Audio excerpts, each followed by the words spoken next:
دنیا و کراہیت الموت، دنیا سے پیار کرو گے اور موت سے ڈرو گے، موت کو برا سمجھو گے۔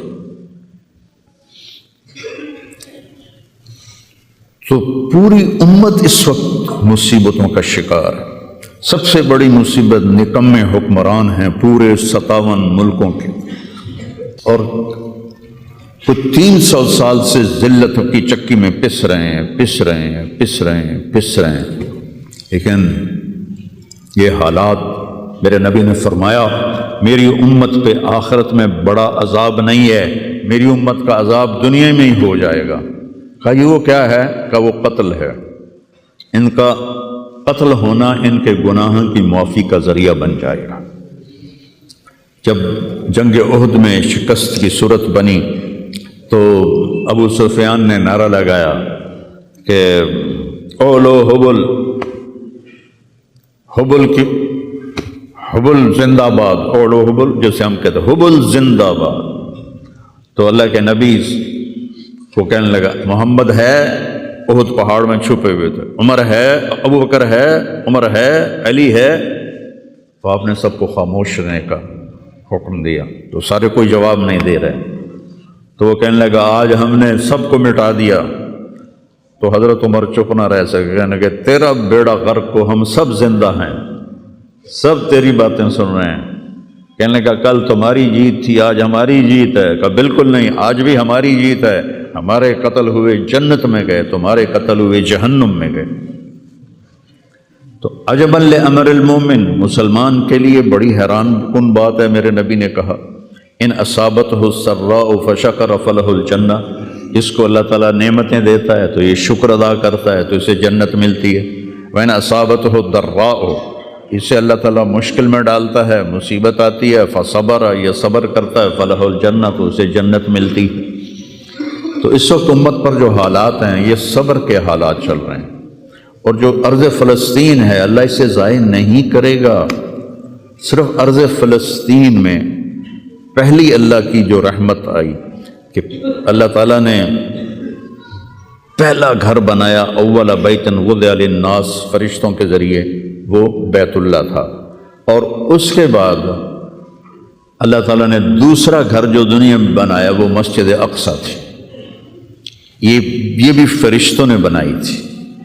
پھر 4000 نبیوں کے باپ اور میرے نبی کے باپ حضرت ابراہیم علیہ السلام فلسطین میں تشریف لائے، وہیں دفن ہوئے۔ حضرت اسحاق علیہ السلام فلسطین میں تشریف لائے، حضرت یعقوب علیہ السلام فلسطین میں تشریف لائے، حضرت موسیٰ علیہ السلام اپنی قوم کو لے کر فلسطین میں دوبارہ واپس آئے، حضرت داؤد علیہ السلام فلسطین میں آئے، حضرت سلیمان علیہ السلام فلسطین میں آئے، حضرت زکریا علیہ السلام فلسطین میں آئے، حضرت یحییٰ علیہ السلام فلسطین میں آئے، حضرت مریم علیہ السلام فلسطین میں پیدا ہوئیں، حضرت عیسیٰ علیہ السلام فلسطین میں پیدا ہوئے۔ کتنا بڑا معجزہ جو اللہ نے ظاہر فرمایا انسانیت کا، کہ بغیر باپ کے حضرت عیسیٰ کو پیدا کیا علیہ السلام فلسطین میں۔ اذ تمثل لہا بشرا سویا، جبریل آئے بڑے خوبصورت انسان کی شکل میں، قالت انی اعوذ بالرحمن منک ان کنت تقیا، اللہ کی پناہ مانگتی ہوں تجھ سے اگر تو متقی ہے۔ کہا انما انا رسول ربک، مریم میں انسان نہیں ہوں، میں فرشتہ ہوں، تو میرے پاس کیا لینے آئے ہو؟ لأہب لک غلاما زکیا، اللہ تجھے بیٹا دینا چاہتا ہے۔ قالت انا یکون لی غلام، مجھے بیٹا؟ وہ کیسے؟ ولم یمسسنی بشر، میری تو شادی نہیں ہوئی، ولم اکو بغیہ، اور میں فاحشہ عورت نہیں۔ کہ شادی ہونے کے 2 راستے ہیں، حلال راستہ نکاح ہے، حرام راستہ زنا ہے۔ ایک میرا ہوا نہیں، دوسرا میں کر نہیں سکتی، تو کیسے ہوگا؟ قال کذالک قال ربک ولی ہین وَلِنَجْعَلَهُ آیَةً لِلنَّاسِ وَرَحْمَةً مِنَّا وَكَانَ أَمْرًا مَقْضِيًّا، مسئلہ ہی کوئی نہیں، اللہ ابھی کر دے گا، اللہ ابھی کر دے گا۔ تو وہ آگے بڑھے تو مریم علیہ السلام پیچھے ہٹی اور ڈرتے ڈرتے ڈرتے دیوار کے ساتھ لگ گئے۔ اب آگے تو کوئی پیچھے جانے کی چیز نہیں تھی۔ تو جبریل کہنے لگے لا تخافی لا تخافی ڈرو نہیں، ڈرو نہیں، ڈرو نہیں، اور ان کو یہاں سے پکڑا، یہاں سے، جسم کو ہاتھ نہیں لگایا، کرتے کو یہاں سے پکڑا اور دور کر کے ایسے پھونک ماری، یہاں پھونک ماری، ادھر پھونک ماری، ادھر 9 مہینے کا حمل پیٹ میں تیار ہو، فحملتہ، اسی وقت حمل ہو گیا، فانتبذت بہ مکانا قصیا، پھر فا کا لفظ ہے، اسی وقت ایک دور جگہ پر گئی، پھر فا ہے، اجاہ المخاض الی جذع النخلہ، بھاگ کے ایک خشک کھجور کے تنے کے ساتھ ٹیک لگائی، اور عیسیٰ علیہ السلام دنیا میں تشریف لے آئے، آپ پیدا ہو گئے۔ قالت یا لیتنی مت قبل ھذا وکنت نسیا منسیا، اے میں مر جاتی اور پھر میں بھلا دی جاتی اور پھر میرا بھولنا بھی بھلا دیا جاتا۔ قال لا تخافی ولا تحزنی وقرری عینا، پہلے آ کر کے وہزی الیک بجذع النخلہ تساقط علیک رطبا جنیا، یہ کھجور کو ذرا ہلا، انہوں نے اس تنے کو ہلایا نا تو اوپر کوئی پتا نہیں تھا، ٹنڈ منڈ، تو تازہ کھجوریں گرنے لگیں سامنے، کہنے لگے مریم دیکھ، اس پر نہ کوئی شاخ ہے نہ کوئی پتا ہے، اور اللہ تازہ کھجوریں دے رہا ہے، ایسے ہی تجھے بغیر شادی کے اللہ نے بیٹا دے دیا۔ فقلی واشربی وقرری عینا، کھا پی، آنکھیں ٹھنڈی کر اور بچوں کو لے جا گاؤں شہر میں۔ تو فإما ترین من البشر احدا، اور جب تک تجھے کوئی سامنے نظر آئے تو تم نے کہنا ہے انی نذرت للرحمن صوما فلن اکلم اليوم انسیا، چپ کا روزہ بھی رکھتے تھے بنی اسرائیل کہ سارا دن خاموش رہنا، بولنا نہیں ہے۔ فأتت به قومها تحملہ، اب وہ بچے کو لے کر آئیں شہر میں، قالوا یا مریم لقد جئت شیئا فریا، ارے مریم یہ منہ کیا کالا کیا، ما کان ابوک امرأ سوء وما کانت امک بغیا، نہ تیرا باپ، یا اخت ہارون، 3 طرح سے تانا دیا، یا اخت ہارون، اے ہارون کی بہن، پہلے بھائی کا تانا دیا، تیرا بھائی تو بڑا نیک تھا، تو نے کیا کیا، ما کان ابوک امرأ سوء، تیرا باپ تو بڑا نیک تھا، یہ تو نے کیا کیا، وما کانت امک بغیا، تیری ماں تو بہت نیک تھی، تو نے یہ کیا کیا، 3 طرف سے تانے دیے، بھائی کی طرف سے، باپ کی طرف سے، ماں کی طرف سے۔ فاشارت الیہ، انہوں نے پہلے یوں کیا پھر یوں کیا۔ کیف نکلم من کان فی المہد صبیا، اس سے کیسے بات کریں، یہ تو بچہ ہے۔ قال انی عبد اللہ، عیسیٰ علیہ السلام کی تقریر شروع ہو گئی، اتنا بڑا معجزہ ارض فلسطین میں اللہ نے ظاہر فرمایا، اور ارض فلسطین سے ہی عیسیٰ علیہ السلام کو اوپر اٹھایا، یہیں سے اوپر اٹھایا آسمانوں کی طرف، اور میرے نبی کا جو معراج ہوا وہ بھی ارض فلسطین سے ہوا۔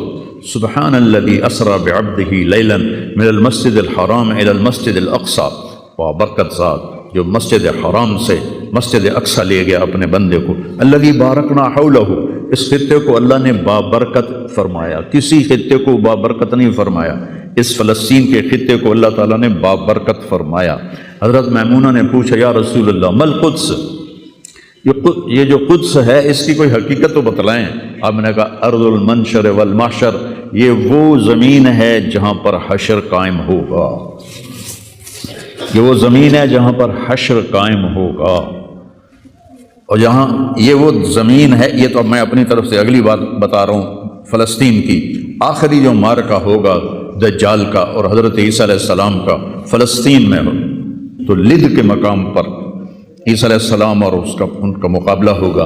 عیسیٰ علیہ السلام کو اللہ ایک معجزہ دے گا، ان کا سانس جسے بھی لگے گا، جس کافر کو، وہ مر جائے گا، پگھل جائے گا۔ اور آپ کا سانس کہاں تک جائے گا؟ میں تو سانس لیتا ہوں تو یہ مائک تک آ رہا ہے، آپ بھی لوگے تو یہیں تک آئے گا، لیکن عیسیٰ علیہ السلام کی جہاں تک نظر جائے گی وہاں تک ان کا سانس جائے گا، اور جس چیز کو لگے گا وہ مرتا جائے گا۔ تو اللہ اس سرزمین کو ضائع نہیں کرے گا۔ یہ میں تھوڑا آپ کے حوصلہ افزائی کے لیے، کیونکہ ہر طرف قیامت کی باتیں ہو رہی، قیامت آ گئی، قیامت آ گئی، قیامت آ گئی، قیامت حالی دور ہے، ایڈی نیڑے کوئی نہیں ہے، حالی تھوڑا دیر ہے، سانوتا نہیں ویکھنی، ہم دی فکر نہ کرو، چونکہ قیامت سے پہلے ایک ہوا چلے گی جس سے سارے اہل ایمان مر جائیں گے، ایک کلمہ گو مسلمان دنیا پہ زندہ نہیں بچے گا، صرف غیر مسلم ہوں گے، ایک بھی لا الہ الا اللہ کہنے والا نہیں ہوگا۔ اور قیامت سے 30 سال پہلے، قیامت سے 30 سال پہلے بچے پیدا ہونے بند ہو جائیں گے، کہ کسی بچے پر قیامت نہیں آئے گی۔ یوم تذہل کل مرضعۃ عما ارضعت، وہ ہولناکی بتانے کے لیے تشبیہ ہے، وہ یہ نہیں کہ ایسا ہو رہا ہوگا، کیونکہ بچہ تو کافر کا بھی ہو وہ معصوم ہے، مسلمان کا بھی ہو تو وہ معصوم ہے، اس لیے آپ نے کہا کہ سارے جو نابالغ مرتے ہیں وہ جس مذہب کے بھی ہیں سب جنت میں جائیں گے، چونکہ ان پر تو بھی شریعت لاگو ہی نہیں ہوئی ہے، اور سارے بچے حضرت ابراہیم علیہ السلام کے پاس چلے جاتے ہیں۔ تو حدیث پاک میں آتا ہے جتنے اہل ایمان کے بچے بالغ ہونے سے پہلے، پیدا ہونے سے لے کر 15 سال سے پہلے تک جو فوت ہو جاتے ہیں، سب حضرت ابراہیم علیہ السلام کے پاس ہوتے ہیں، ساری نسل ابراہیم علیہ السلام کے پاس، اور وہ ان کے باپ ہوتے ہیں، اور ان کے ساتھ وہ اپنی وہاں کی جنت کے مزے لیتے ہیں، پتہ نہیں کیا لیتے ہیں، ان میں تو کوئی نہیں پتہ، بس آپ نے اپنے بیٹے کے بارے میں فرمایا حضرت ابراہیم رضی اللہ تعالیٰ عنہ علیہ السلام، چونکہ وہ ابھی ماں کا دودھ پیتے تھے، ان کا انتقال ہو گیا، تو آپ نے فرمایا اللہ تعالیٰ نے جنت میں ایک حور کو مقرر کر دیا ہے ابراہیم کو دودھ پلانے کے لیے، سبحان، اور کسی بچے کے بارے میں ایسی بات نہیں ہے۔ تو ڈران والی گل کوئی نہیں، ساڈو تے قیامت نہیں ہوندی، 30 سال پہلے بچے پیدا ہونے بند ہو جائیں گے، قیامت 30 اور 30 سے اوپر کی عمر کے لوگوں پر ہوگی، اور وہ جانوروں کی طرح ہوں گے، سڑکوں پہ زنا کریں گے۔ مد والے کے لیے درود پڑھو جس کی دعائیں اور آنسو، ایک رات آپ رو رو کے کہہ رہے تھے یا اللہ، ابراہیم نے کہا کہ ان تعذبہم فإنہم عبادک وإن تغفر لہم فإنک انت العزیز الحکیم، یا اللہ تیری مرضی عذاب دے، تیری مرضی تو معاف کر۔ اور عیسیٰ علیہ السلام نے کہا کہ وہ آیت میرے ذہن سے نکل گئی، اس کا بھی یہی مضمون ہے کہ یا اللہ تیری مرضی ان کو پکڑ، تیری مرضی ان کو چھوڑ، لیکن میں یہ کہتا ہوں امتی امتی امتی امتی امتی امتی۔ تو جبریل آ گئے، یا رسول اللہ، اللہ تعالیٰ پوچھ رہے ہیں آپ کیوں رو رہے ہیں؟ بولا اللہ نو نہیں پتا بھئی آپ کیوں رو رہے ہیں، سانو گل پڑھاونی آئی۔ تو فرمایا جبریل مجھے میری امت کا غم رلا رہا۔ تو جبریل پھر واپس گئے، پھر آئے، یا رسول اللہ، اللہ فرما رہے ہیں ہم آپ کو آپ کی امت کے بارے میں خوش کر دیں۔ تو بھائیو، اس وقت کرنے کا کام گالیاں دینا نہیں ہے کافروں کو، اس وقت کرنے کا کام ہے ہم توبہ کریں، ہر اس بڑے گناہ سے توبہ کریں جس سے اللہ نے روکا ہے، اللہ کے نبی نے روکا ہے، جو کبیرہ گناہ ہیں، کوئی ہزاروں نہیں ہیں، چند ہیں کبیرہ گناہ، ان سے توبہ کریں، نماز کی پابندی کریں، اور اپنی زندگی میں سچ بولیں، جھوٹ نہ بولیں، کسی پر الزام نہ لگائیں، کسی پر جھوٹے مقدمے نہ کریں، یا اپنی آپس سے لڑائیاں ہوتی ہیں نہ، اپنی انگل توڑ کے تو ڈاکٹر کو بنوا کے سرٹیفکیٹ جھوٹے مقدمے دائر کر دیتے ہیں۔ بھائی ایک اللہ کی بارگاہ میں بھی جانا ہے جہاں یہ سب کچھ پیش ہوگا، تو ہمیں آخرت کو سامنے رکھ کے اگر ہم دیکھیں تو امت محمد کامیاب ہے ہر حال میں، ایمان پہ مرنا شرط ہے، ایمان تے مر جاویے، کوئی جی چگل نہ بچ جاوے کہ ایمان کھس جاوے، ایمان تے مر جاویے، تو پھر انشاءاللہ رحمت ہی رحمت ہے، کرم ہی، کیونکہ اللہ کہتا ہے ان اللہ لا یغفر ان یشرک بہ۔ ایک گل میری سن لو، میں شرک معاف نہیں کرتا۔ قرآن دی سب تو غصے والی آیت جس سے چلا، پورے قرآن جس سے چلا سب تو زیادہ غصے چ بولے آئے وہ ہے وقالوا اتخذ الرحمن ولدا لقد جئتم شیئا ادا۔ یہ کہتے ہیں کہ اللہ نے کسی کو اپنا بیٹا بنا لیا ہے، اتنی فضول بات کرتے ہو، پتہ ہے تمہاری اس بات کا کیا اثر ہوتا ہے؟ تکاد السماوات یتفطرن منہ، آسمان پرزے ہونے لگتا ہے، وتنشق الارض، اور زمین پھٹنے لگتی ہے، وتخر الجبال ہدا، اور پہاڑ ریت بننے لگتے ہیں، ان دعوا للرحمن ولدا، جب لوگ کہتے ہیں کہ اللہ کا بیٹا ہے، وما ينبغي للرحمن ان يتخذ ولدا، اور اس ذات کی شان ہی نہیں کہ کسی کو اپنا بیٹا بنائے۔ اس آیت میں اللہ پورے قرآن میں سب سے زیادہ غصے میں ہے، اس کو اغضب آیت فی القرآن کہتے ہیں، قرآن کی سب سے غصے والی آیت ہے۔ تو اللہ نے کہا اے تو میں معاف کرنا نہیں، باقی لو اتیتنی لا تشرک بی شیئا،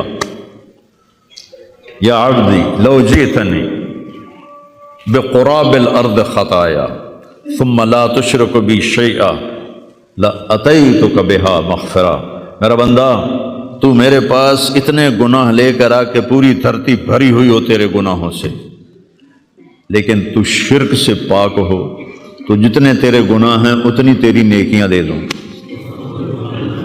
اتنی تجھے نیکیاں دے دوں۔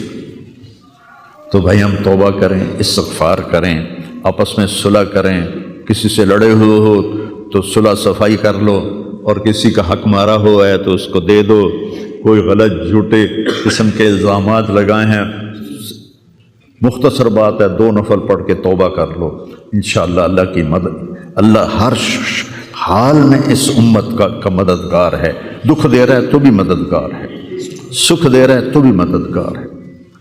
میں نے تو اپنے بیٹے کی تکلیف میں محسوس کیا، جوان بیٹے کا غم کوئی آسان نہیں ہے، جوان بیٹی کی میت کو اٹھانا اور قبر میں اتارنا، لیکن مجھے اس میں بھی اللہ کی رحمت نظر آئی، اور میں اس پر اتنا شکر کرتا ہوں کہ اللہ شکر ہے، شکر ہے۔ تو ہر حال میں اللہ کی ہم پر رحمت ہے۔ کس کی طفیل؟ میرے آپ کے عملوں کی طفیل نہیں، وہ کملی والے کی طفیل، وہ محمد و احمد، وہ ماہی و حفر، وہ عاقب اور فاتح اور خاتم، وہ طٰہٰ و یاسین، وہ اول و آخر، اس کی طفیل ہے۔ اس کی زندگی کو اپنی زندگی بناؤ، اور اللہ کی بارگاہ میں جب کبھی کوئی خطا ہو 2 نفل پڑھ کے معافی مانگو، اللہ معاف کر دے گا۔ نیت کرتے سارے؟ توبہ کی نیت کرتے ہو تو کہو یا اللہ میری توبہ، پھر کہو یا اللہ میری توبہ، پھر کہو یا اللہ میری توبہ۔ میرے رب کی قسم، جس نے دل سے کہا ہے اس کے سب معاف ہو۔ سر دیکھو اللہ تعالیٰ، اس میں کوئی شک نہیں، حقوق العباد کی جو عدالت ہے بڑی سخت ہے، اس میں اللہ کہے گا تو کل معافی مانگ، پھر میں بھی معاف کروں گا، لیکن اللہ پابند نہیں ہے کہ حقوق العباد معاف نہیں کرے گا، اللہ جس کے چاہے معاف کر دے۔ یہ نہیں کہنا چاہیے کہ اللہ حقوق العباد معاف نہیں کرے گا، وہ کہتا ہے یغفر لمن یشاء، شرک معاف نہیں کروں گا، باقی جسے چاہوں معاف کر دوں۔ قرآن کی آیت تو سنو کہ میں شرک معاف نہیں کروں گا، باقی جسے چاہوں معاف کر دوں۔ تو اللہ کی رحمت کو پابند نہیں کرنا چاہیے کہ اللہ نے ایک جگہ پابند کی اپنی رحمت، میں شرک معاف نہیں کروں گا، اس کے بعد یہ نہیں کہنا چاہیے اللہ حقوق العباد معاف نہیں کرے گا۔ ہاں بھائی حقوق العباد کی عدالت بڑی سخت ہے، یہ ٹھیک ہے، لیکن اللہ جس کو چاہے معاف کر دے۔ بخاری شریف کی روایت ہے، ایک آدمی نے 99 قتل کیے، ان کو خیال آیا میں توبہ کراں، وہ کسی صوفی صاحب کو چلا گیا کہ حضرت جی میں 99 قتل کیتے ہیں، کوئی میری معافی ہو سکے؟ توبہ توبہ، تیری معافی کتوں ہو سکتی؟ اس نے کہا مجھے 99 چنگا نہیں لگتا، 100 پورے کراں، چل تم ہی جا۔ اس کو بھی قتل کر دیا۔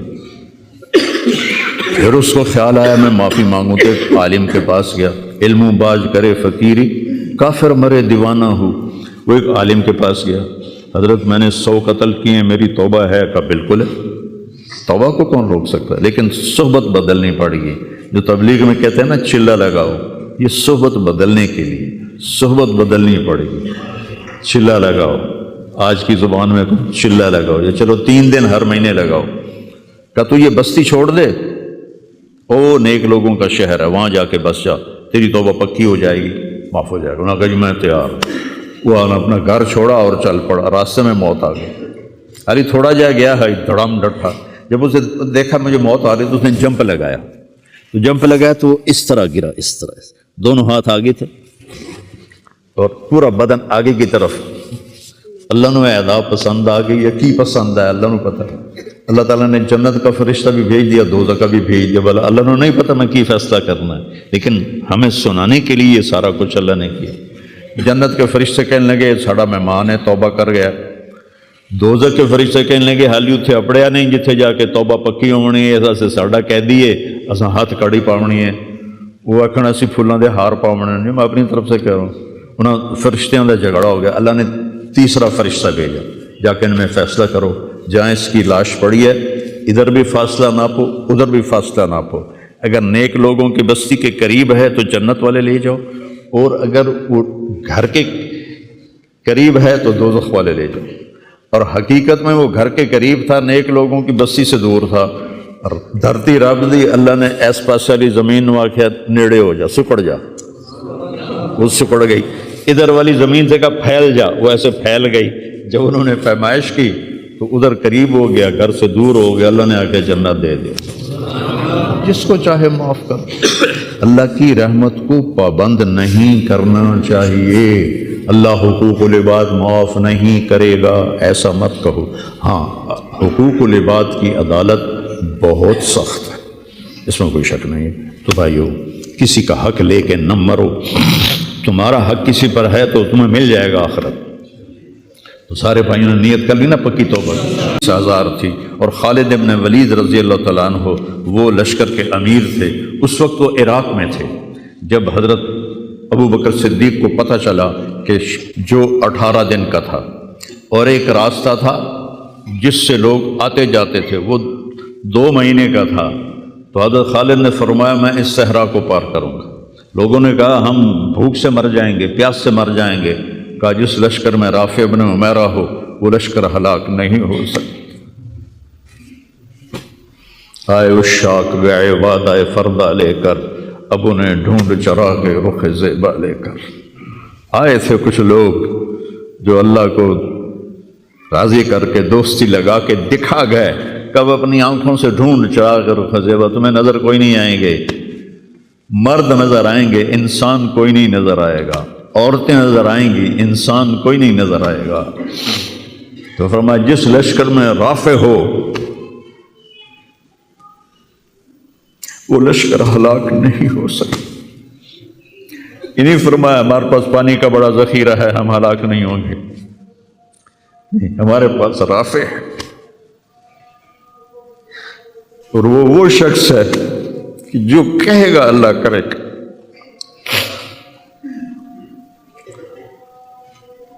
18 دن میں اس کو پار کیا، اور ایک مقام پر آ کر پانی ختم ہو گیا، 3 دن بغیر پانی کے گزارے۔ تو صحابہ نے کہا کہ اب ہم مرتے ہیں، طاقت نہیں ہے، کہا رافع کو بلاؤ۔ رافع کی آنکھیں خراب تھی، فرمانے لگے رافع پانی چاہیے۔ کہنے لگے اچھا مجھے بتاؤ کہاں ہیں ہم، کیونکہ وہ دیکھ نہیں پا رہے تھے۔ تو انہوں نے فرمایا کہ فلاں جگہ۔ اب صحرا میں تو کوئی نشان منزل ہوتا ہی نہیں، تو کوئی انہوں نے جھاڑیاں بتائیں، کہنے لگے کچھ جھاڑیاں دیکھو ایک طرف کٹھی ہوں، کٹھی جھاڑیوں کا کوئی جھنڈ ہو، مجھے بتاؤ ہے؟ انہوں نے کہا ہاں وہ نظر آ رہا ہے، کہ مجھے وہاں لے چلو۔ وہاں لے گئے، ایک جگہ اشارہ کیا کہ یہاں سے زمین کھودو۔ زمین کھودی تو پانی کا چشمہ نکل کے باہر آ گیا۔ کبھی ہم بھی تم میں بھی چاہ تھی، کبھی ہم بھی تم میں بھی راہ تھی، کبھی ہم بھی تم بھی تھے آشنا، تمہیں یاد ہو کہ نہ یاد ہو۔ اللہ نے تو بے وفائی کی نہیں، ہم نے بے وفائی کی۔ اس کی مدد جو رکی ہوئی یہ بھی اس کی مدد ہے۔ ہمارا شہید جنت میں جا رہا ہے، اگر زندہ ہے، زخمی ہے، بھوکا ہے، گناہ معاف ہو رہے ہیں۔ جہنم کی آگ سے ایک سوئی کا نکا عام آدمی دیکھ ہی نہیں سکتا، دھاگا نہیں پا سکتا، جن کی نظر کمزور ہوئے، اتنا چھوٹا ہوتا ہے۔ میرے نبی فرمایا، جبریل علیہ السلام نے آ کے عرض کیا یا رسول اللہ، سوئی کے نکے کے برابر اگر جہنم کی دیوار میں سوراخ ہو جائے تو اس میں سے جو آگ کی چنگاری نکلے گی پوری دنیا کو کوئلہ بنا دے گی۔ اس کے سامنے یہ تکلیف تو بڑی تھوڑی ہے، لیکن بات اصل یہ ہے کہ ہم نے اللہ سے دوستی چھوڑ دی۔ یہودیوں کو گالیاں بعد میں دو، پہلے ہم اپنے گریبان۔ تجھے کیوں فکر ہے اے گل دلے صد چاک بلبل کی، تو اپنے پیرہن کی چاک تو پہلے رفو کر لے۔ کتنا جھوٹ بولا جا رہا ہے، کتنے جھوٹے مقدمے ہیں، کتنی والدین کی نافرمانی ہے، کتنے گھریلو ناچاکیاں ہیں، کتنا سود چل رہا ہے، کتنا شراب کے ٹھیکے چل رہے ہیں، کتنے لوگ نمازیں چھوڑ چکے ہیں۔ صرف حکمرانوں کو میں کیا گلا دوں، آج ہم سارے اس حمام میں ننگے ہیں۔ تو یہ اللہ کی رحمت ہے، اگر کسی کو اللہ نے اس امت کو اگر دنیا میں وہ جھٹکے دیتا ہے، مجھے ایک آیت بھی یاد آ گئی، دونوں کو حال بتاتا ہوں۔ ایک ہے جنہوں نے اللہ کو نہیں مانا، تو اللہ کہتا ہے ذرہم یأکلوا ویتمتعوا ویلہہم الامل فسوف یعلمون۔ میرے محبوب کرن دے انہوں موج میلہ، 4 دہاڑے ہیں انہوں موج میلہ کرن دے انہوں میرے کو آون دے بوڑ ویکھی میں کی کرنا، ٹھیک ہوگی۔ ہمارے بارے میں کیا کہا؟ وَلَنُذِيقَنَّهُمْ مِنَ الْعَذَابِ الْأَدْنَى دُونَ الْعَذَابِ الْأَكْبَرِ لَعَلَّهُمْ يَرْجِعُونَ، میں تمہیں دنیا میں چھوٹے چھوٹے عذاب دوں گا، بڑا عذاب نہیں دوں گا آخرت کا۔ یہ غزہ کی جو تباہی ہے یہ چھوٹا عذاب ہے، یہ چھوٹی تکلیف ہے۔ دون العذاب الاکبر فیعذبہ اللہ العذاب الاکبر یصلی النار الکبریٰ، اور عذاب اکبر نار کبریٰ جہنم ہے۔ تو میرا اللہ کہہ رہا ہے کہ میں تمہیں چھوٹے چھوٹے عذاب دوں گا، بڑا عذاب نہیں دوں گا، تاکہ تم توبہ کر کے میری طرف آ جاؤ۔ اور جو مجھے نہیں مانتے انہوں نے چھٹی دیتی۔ جو بچہ اسکول میں پڑھتا ہے اسی کی حاضری ہوتی ہے، غیر حاضری ہوتی ہے۔ جو پڑھتا ہی نہیں تو اس کی کون حاضری لیتا ہے یا غیر حاضری لیتا ہے؟ اپنے بچہ کوئی غلطی کرے تو اس کو تنبیہ کی جاتی ہے، گلی کا بچہ کوئی کچھ کرے تو ہم نے کبھی دیکھا ہے کہ کیا کر رہا ہے؟ یہ امت میرے اللہ کی لاڈلی امت، اس وجہ سے نہیں کہ ایسے کوئی بڑے حاجی پارساں ہیں، اپنے حبیب کی وجہ سے، اپنے محبوب کی وجہ سے یہ امت اللہ کی لاڈلی امت ہے۔ اللہ ہمیں بھی بندر خنزیر بنا سکتا ہے، ہمیں کیوں چھوڑا ہوا ہے؟ گنبد والے کے لیے درود پڑھو،